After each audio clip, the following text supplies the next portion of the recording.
السلام علیکم ناظرین، آج ایک انتہائی افسوسناک خبر کے ساتھ آپ کی خدمت میں حاضر ہوئے ہیں۔ یقین جانیے یہ خبر جب مجھ تک پہنچی تو میرے تو رونگٹے کھڑے ہو گئے اور خود کو سنبھالنا بڑا مشکل ہو رہا تھا۔ یہ خبر ایک ایسے خاندان کی ہے جس کا اکلوتا سہارا گھر سے میلوں دور، گھر والوں کو چھوڑ کر، ماں باپ کو چھوڑ کر اور تعلیم کو بھی چھوڑ کر گھر سے کافی دور رہ رہا تھا، اور آج اچانک اس کے ساتھ ایک ایسا واقعہ پیش آتا ہے کہ گھر والوں نے دور دور تک اس کو سوچا بھی نہیں تھا اور گھر والوں کے وہم و گمان میں بھی نہیں تھا۔ جی ہاں ناظرین، اس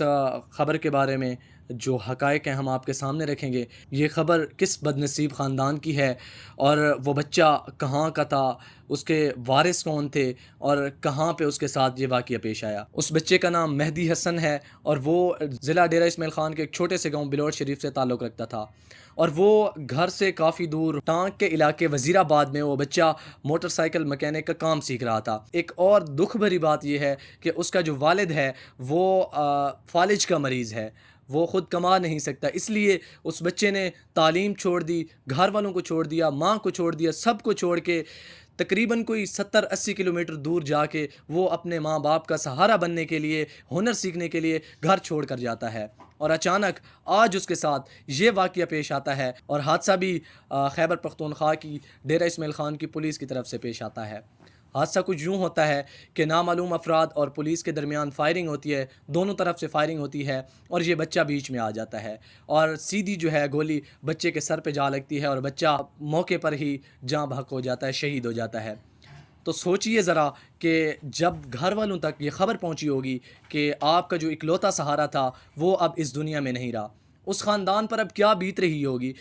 جس کا اکلوتا وارث اب اس دنیا میں نہیں رہا اور ان کو چھوڑ کر چلا گیا ہے۔ اس کا ذمہ دار کون ہوگا؟ آخر اتنی لاپرواہی کیوں کی گئی خیبر پختونخوا کی پولیس کی طرف سے، اتنی غیر ذمہ داری؟ یہ کبھی کسی نے سوچا بھی نہیں تھا۔ اب نہ تو اس سے کوئی پولیس کو فرق پڑے گا، اور نہ وہ نامعلوم افراد کو کوئی فرق پڑے گا۔ نامعلوم افراد تو ہر وقت گھوم رہے ہوتے ہیں نا۔ یہ کافی مرتبہ ہو چکا ہے کہ پولیس اور نامعلوم افراد کے درمیان فائرنگ میں بے گناہ جانیں کافی مرتبہ جا چکی ہیں، اور اس کی ذمہ داری اب تک کسی نے نہیں لی۔ پولیس ذمہ داری لے گی، حکومت لے گی، یا وہ نامعلوم افراد لیں گے؟ کیونکہ اب اس خاندان کا تو کوئی وارث ہی نہیں رہا، کیونکہ وہ 12 سال کا بچہ، وہ 14 سال کا بچہ جو گھر سے 70-80 کلومیٹر دور رہ رہا ہے، تعلیم کو چھوڑ دیا ہے، اس نے ماں کو چھوڑ دیا ہے۔ یقین جانیے 12 سال کی عمر میں ماں باپ کو چھوڑنا انتہائی مشکل ہوتا ہے، لیکن اس نے چھوڑا کیوں؟ کیونکہ اس کی مجبوری تھی، اس کا والد جو تھا وہ نہیں کما سکتا تھا، اور ماں کو وہ باہر بھیج نہیں سکتا تھا، اور اچانک ایک ٹریجڈی اس کے ساتھ ہوتی ہے، یہ حادثہ اس کے ساتھ ہوتا ہے۔ یہ خبر جب آپ تک بھی پہنچی ہوگی تو میرے خیال میں آپ کو بھی بڑا دکھ ہوا ہوگا۔ اس خاندان کی ذمہ داری میرے خیال میں اب کوئی نہیں لے گا۔ کہا تو جا رہا ہے کہ پولیس اس کی ذمہ داری لے گی، یہ خبر بھی موصول ہوئی ہے کہ ڈی ایس پی صاحب نے یہ کہا ہے کہ اس کے پورے خاندان کی ذمہ داری ہم لیں گے، لیکن لگتا نہیں ہے، کیونکہ 1 ماہ لیں گے، 2 ماہ لیں گے، 3 ماہ، بڑا عرصہ کر لیں کہ سال تک اس کے جو ہے خاندان کی وہ ذمہ داری لیں گے، لیکن پھر زندگی بھر وہ کیا کریں گے؟ اس کا باپ فالج کا مریض ہے، اب وہ خاندان تو اجڑ گیا نا۔ تو خیبر پختونخوا کی پولیس سے، ڈیرہ اسماعیل خان کی پولیس سے میں مؤدبانہ گزارش کرنا چاہوں گا کہ جب بھی اس طرح کا کوئی واقعہ پیش آتا ہے، یا جب بھی کوئی اس طرح کا سین بنتا ہے، تو خدا را کوئی ایسی جگہ جا کے آپ اس پہ گولیاں برسائیں، اس پہ فائر کریں نا جہاں پہ پبلک ہی نہ ہو۔ پہلا واقعہ نہیں ہے کہ کوئی اس طرح بے گناہ جان چلی گئی ہو،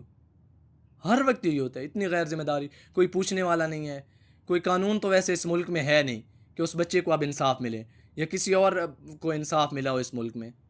تو بہرحال میں ہاتھ جوڑ کے اپیل کرتا ہوں ڈی ایس پی صاحب سے، ڈیرہ اسماعیل خان کی پولیس سے، اور ڈیرہ اسماعیل خان کے عوام سے، اور خاص کر اپنے علاقے والوں سے، بلوچ شریف والوں سے، کہ بچے کا جو خاندان ہے اس کے ساتھ جتنا ہو سکے تعاون کیجیے گا، اور ان کے جو والدین ہیں ان کے دکھ درد میں شریک ہو۔